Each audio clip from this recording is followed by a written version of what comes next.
I want to bring us back to the point that you were making about exploiting consumer behavior in a consumer internet business. You said that this is a time for soul searching in social media businesses, and you were part of building the largest one. What soul searching are you doing right now on that? I feel tremendous guilt. I think we all knew in the back of our minds, even though we feigned this whole line of like, there probably aren't any really bad unintended consequences. I think in the back, deep recesses of our minds, we kind of knew something bad could happen. But I think the way we defined it was not like this. It literally is a point now where I think we have created tools that are ripping apart the social fabric of how society works. That is truly where we are.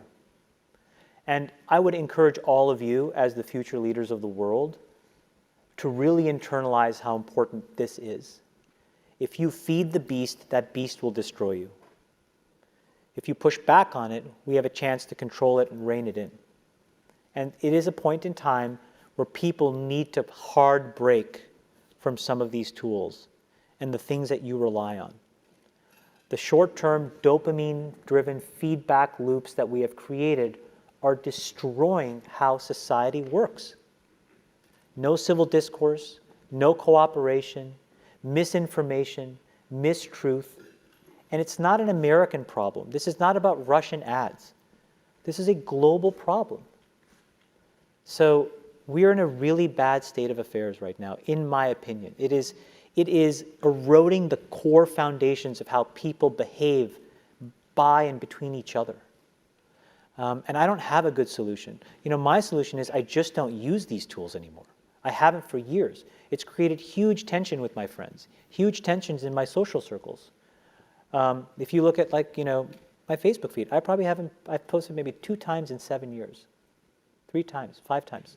It's less than 10. And it's weird. I guess I kind of just innately didn't want to get programmed. And so I just tuned it out. But I didn't confront it. And now to see what's happening, it really bums me out. Think about, there were these examples where there was a hoax in WhatsApp where in some village in India, people were afraid that their kids were going to get kidnapped, etc. And then there were these lynchings that happened as a result, where people were vigilante running around. They think they found the person, and I mean, seriously? That's what we're dealing with. Imagine when you take that to the extreme, where bad actors can now manipulate large swaths of people to do anything you want. It's a really bad state of affairs. And we compound the problem, right? We curate our lives around this perceived sense of perfection because we get rewarded in these short-term signals, hearts, likes, thumbs up, and we conflate that with value and we conflate it with truth. And instead what it really is fake, brittle popularity that's short-term and that leaves you even more, and admit it, vacant and empty before you did it. Because then it forces you into this vicious cycle where you're like, what's the next thing I need to do now? Because I need it back. Think about that compounded by 2 billion people. And then think about how people react then to the perceptions of others. It's really bad. It's really bad.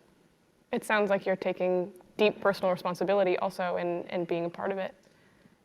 I did a great job there, and I think that business overwhelmingly does positive good in the world.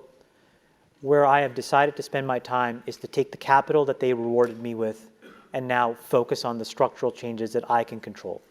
I can't control that. I can control my decisions, which is I don't use this shit. I can control my kids' decisions, which is they're not allowed to use this shit. And then I can go focus on diabetes and education and climate change. And that's what I can do. But everybody else has to soul search a little bit more about what you're willing to do, because your behaviors, you don't realize it, but you are being programmed.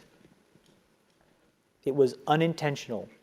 But now you got to decide how much you're willing to give up, how much of your intellectual independence. And don't think, oh yeah, not me, I'm fucking genius, I'm at Stanford. You're probably the most likely to fucking fall for it. Because you were fucking checkboxing your whole goddamn life. No offense, guys. None taken.